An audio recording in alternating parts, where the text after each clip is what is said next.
Mira, el canciller está partiendo, igual que el gobierno en general, de la presunción de que el pueblo dominicano está integrado por una masa de tarados, comenzando por el canciller. Entonces, es un peligro tener un ciudadano con ese perfil en una situación como la que nosotros vivimos. Entonces, ahora es un canciller que por demás está aspirando a relevar a la presidenta Bachelet en el alto comisionado de derechos humanos. La entrevista del Telematutino 11, gente importante a tratar temas importantes. Nos acompaña el licenciado José Ricardo Taveras, exdirector de Migración, abogado y dirigente de la Fuerza Nacional Progresista. Buenos días, José Ricardo, un placer. Buenos días, gracias por aceptar la invitación. Jacqueline, qué Buenos placer. días. Hace días que no venía por aquí, decir que estoy muy contento Sí. de compartir. Para que con yo, ustedes. al ver la declaración tuya, yo dije, tengo que llevar a José Ricardo. Sí. Que podemos aclarar esa parte, pero yo quisiera ir a la parte donde el canciller, la semana pasada cuando escribió su artículo, él decía que no es cierto que se afecta la parte de migración y deportación, que el artículo lo que guarda relación es con el tema de la trata, que claro, trata no es lo mismo que tráfico. Sí, así es. Mira, el canciller está partiendo, igual que el gobierno en general, de la presunción de que el pueblo dominicano está integrado por una masa de tarados. Porque solamente eso explica una afirmación de esa naturaleza.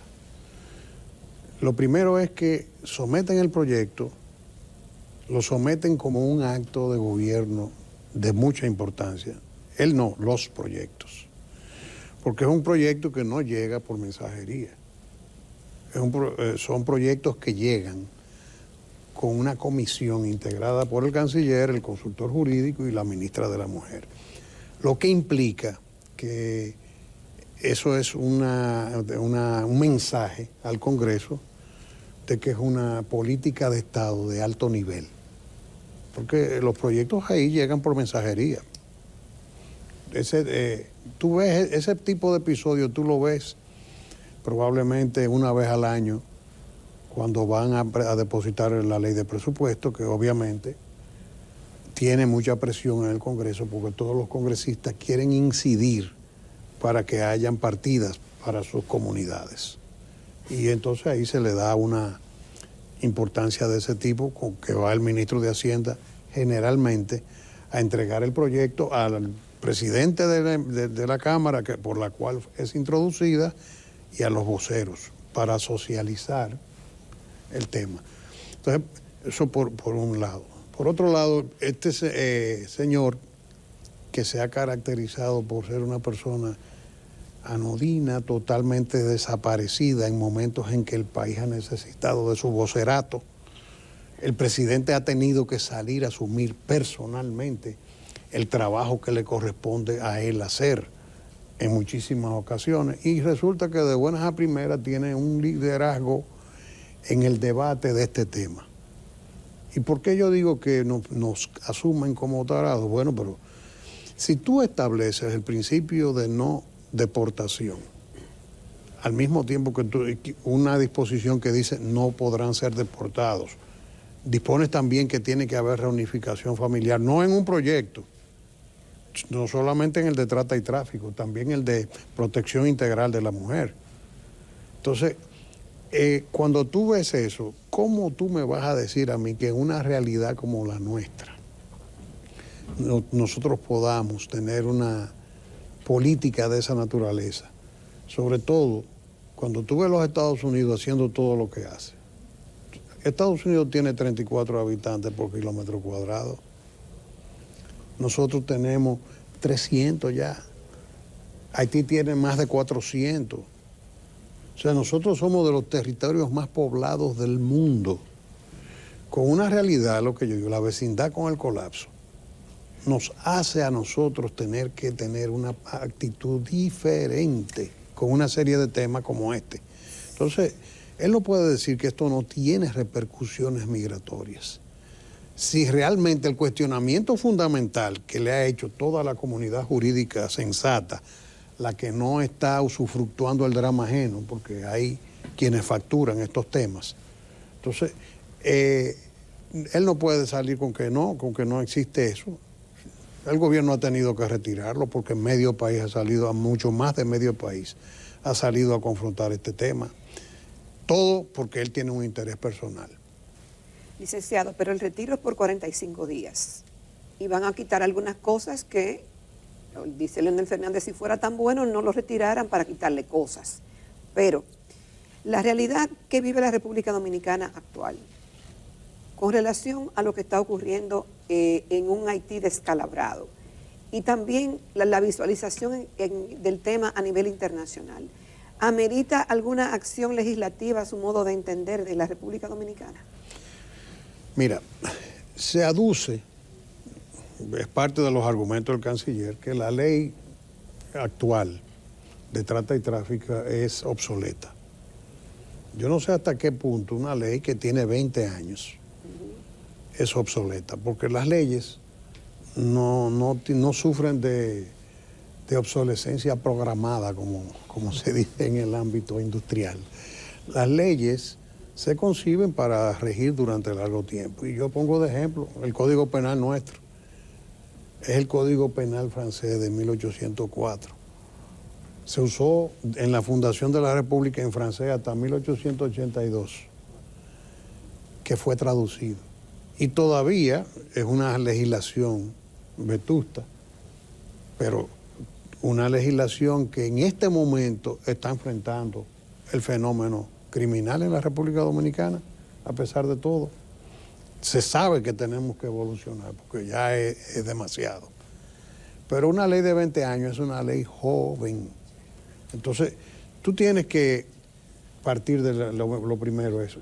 Una legislación de 20 años ya puede haber acusado ciertas debilidades, por ejemplo. Y tú puedes decir, bueno, cualquier legislación siempre es perfectible, porque cuando tú lo enfrentas con la vida, con la realidad social, por eso tú ves que en Francia hay, en el marco del Ministerio de Interior, una unidad de académicos, juristas, cuyo trabajo es monitorear la aplicación de las leyes. Ellos van a los juicios para observar el comportamiento de los incidentes y demás, y van levantando acta de las dificultades de aplicación que tienen los códigos y viven generando proyectos para la modernización de las leyes. Tú ves, por ejemplo, el Código Penal que nosotros vamos a aprobar está inspirado en el Código Penal francés, que fue aprobado en 1995, pero ya para el 2005 tenía una cantidad enorme de modificaciones sobre la base de esa práctica, porque tú enfrentas la norma a la vida y la vida es mucho más rica que la norma. Yo no descarto la posibilidad de que el Estado diga, bueno, esta ley ya tiene 20 años de aplicación, hemos auditado una serie de debilidades y vamos a trabajar. Por ejemplo, yo he visto quejas del Ministerio Público en el sentido de que la ley penaliza a la víctima y al victimario, lo cual es un tema sujeto a una discusión académica muy interesante, porque resulta que la víctima generalmente participa y financia su situación en el caso del tráfico. El tema es que en el tráfico de personas generalmente hay muchas prácticas de trata. Cuando una persona sale para Estados Unidos, para entrar por la frontera, que se va a Colombia y cruza por la selva del Darién y van subiendo por toda América Central, o se van a Guatemala, a México, donde sea, en el camino hay muchas prácticas de trata y eso obviamente amerita un tratamiento de política criminal del Estado, pero tú puedes sentarte a discutir esos temas. Ahora, lo que sí debe estar proscrito en la cultura política del hombre de Estado en la República Dominicana es ignorar nuestra realidad. Yo no me saco de la boca la definición de Ortega y Gasset con el tema del derecho, que era que el derecho es una secreción espontánea de la realidad social. O sea, la sociedad es la que va sudando su propia norma. Por eso yo me he estado refiriendo a la teoría del margen de apreciación, que es una teoría jurídica que tiene ya, ha sido acogida por la Corte Europea de Derechos Humanos, por la propia Corte Interamericana de Derechos Humanos y por nuestro Tribunal Constitucional en la sentencia 168.3. Esa teoría realmente, por ejemplo, en el caso de la Unión Europea, que tienen una experiencia de comunidad política, económica, y están desdibujando sus fronteras en muchísimos aspectos. Entonces, pues, en ocasión de un caso en que Inglaterra, cuando era miembro de la Comunidad Europea, asumió unas normas comunitarias, pero las adaptó a su realidad social y a sus circunstancias. Diríamos los dominicanos, las aplatanó, ¿verdad? Entonces, eso fue sometido a la Corte Europea de Derechos Humanos como una violación por parte de Inglaterra. Y la Corte Europea falló diciendo que las normas comunitarias estaban para ser asumidas por todos y una vez estaban aprobadas, porque ahí se aprueban por consenso total. ¿Qué pasa?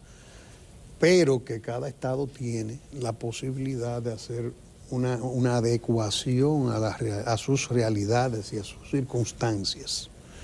¿Qué es lo que se ha hecho en la República Dominicana? ¿Quién aquí le ha dicho al gobierno y quién en el debate, ustedes que lo han seguido de cerca, han visto a nadie, ni siquiera publicando un tuit en contra del Convenio de Palermo? El Convenio de Palermo es un instrumento de lucha contra la criminalidad organizada transnacional y la corrupción. Eso no tiene, nunca ha sido objeto de debate, en ningún momento transgrede la soberanía nacional. Se firmó en noviembre del año 2000 en el gobierno de Hipólito. El país, antes de ratificarlo, que lo ratificó por la resolución 49206, que es la que le quieren señalar a Leonel como el culpable político de este desorden, aprobó la ley de trata y tráfico de personas en el 2003 y se aprobó esa ley que cumple con el espíritu del Convenio de Palermo y que en absoluto tiene disposiciones de naturaleza migratoria, como el establecimiento del principio de no devolución, que es donde está el problema. Entonces, ¿a qué viene todo esto? Bueno,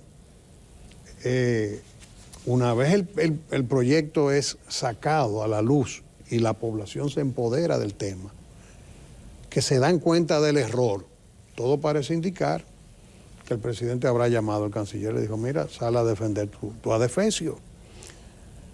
Pero además yo creo que no tenía que llamarlo, porque el problema es que nosotros tenemos un problema. Este señor en esa posición es un peligro para el país. Y sobre todo en este momento que aspira a ser el proyecto es de autoría de la Cancillería. No, la Cancillería está ejerciendo el liderazgo en el gabinete de la promoción de ese proyecto. Pero ¿qué pasa? Un ciudadano que ha mantenido un perfil tan bajo, que el presidente ha tenido que asumir el vocerato del país en momentos especiales, porque no ha tenido el coraje de salir adelante, porque el gobierno tiene, yo le llamo una crisis de identidad con el tema de la migración. Por un lado dice una cosa, y por el otro lado dice otra, lo que ustedes comentaban ahora recientemente. El Luis de la oposición era el Luis de que protestaba contra la 168.13, diciendo que se habían tomado disposiciones contra los dominicanos de rostros distintos. Eso fue un discurso en la UAS. Entonces este presidente dice lo que ningún presidente ha dicho, lo cual es positivo y el país completo lo apoya. Pero a la hora de servirse, por ejemplo, para la administración de las políticas del Estado, se sirve de todos los sirvientes de las causas antinacionales, comenzando por el canciller. Entonces, ahora es un canciller que por demás está aspirando a relevar a la presidenta Bachelet en el alto comisionado de Derechos Humanos. toda esa beligerancia que ustedes ven en el canciller, porque ya la República Dominicana presentó su interés de tener una candidatura a la presidencia del comisionado de alto nivel para los derechos humanos de las Naciones Unidas. Y el candidato es él. Entonces, todo esto que ustedes están viendo no es más que parte de su campaña, de que él es un defensor de los derechos humanos y demás. Entonces, es un peligro tener un ciudadano con ese perfil en una situación como la que nosotros vivimos. Porque si nosotros no fuéramos vecinos del colapso, probablemente esa legislación, quizás en Australia, tú podrías decir que un país totalmente aislado, que no tiene estas presiones que tiene la República Dominicana, una realidad demográfica, una realidad política, social, de criminalidad, víctimas, porque nosotros somos puentes de narcotráfico internacional, Haití es un almacén de droga, etcétera.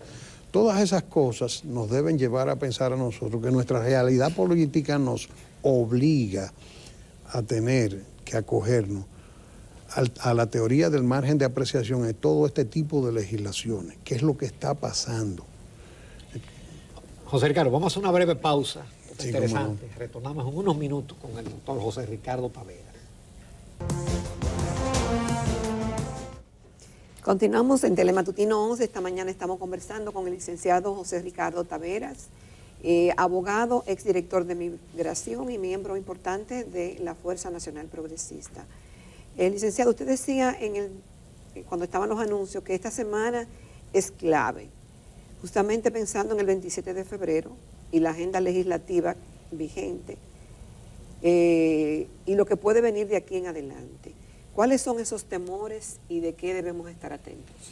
Bueno, porque el tema es que nosotros estamos siendo bombardeados por los cuatro costados. Es fuego a discreción.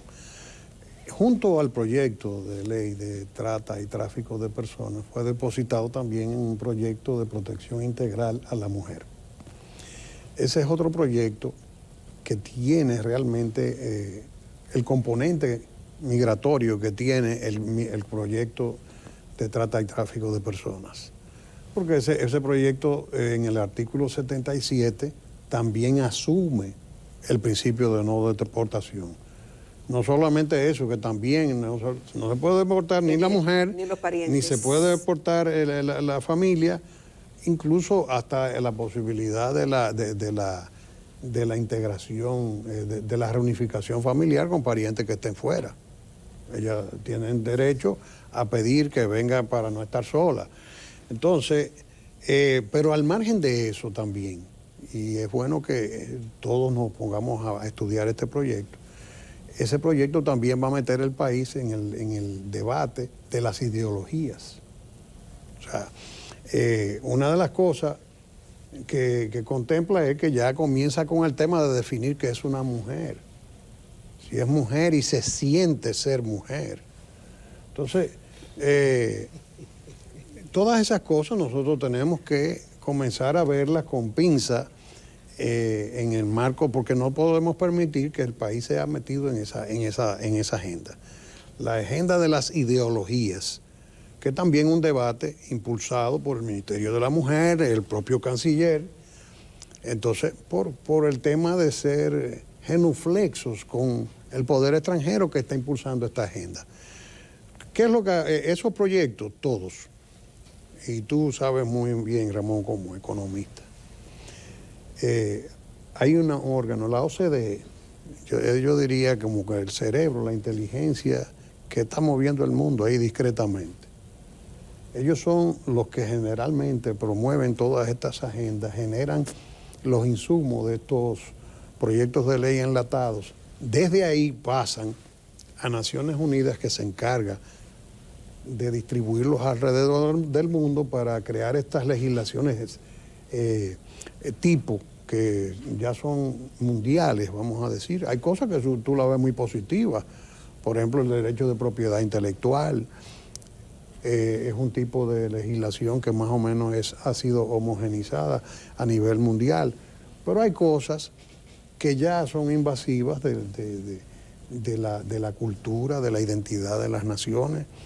Entonces, ese proyecto, yo decía que esta semana es clave, y se lo digo al pueblo dominicano a través de este programa, es clave que presionemos al gobierno esta semana para el retiro del proyecto de protección integral de la mujer, antes de que el presidente vaya el 27 de febrero allí.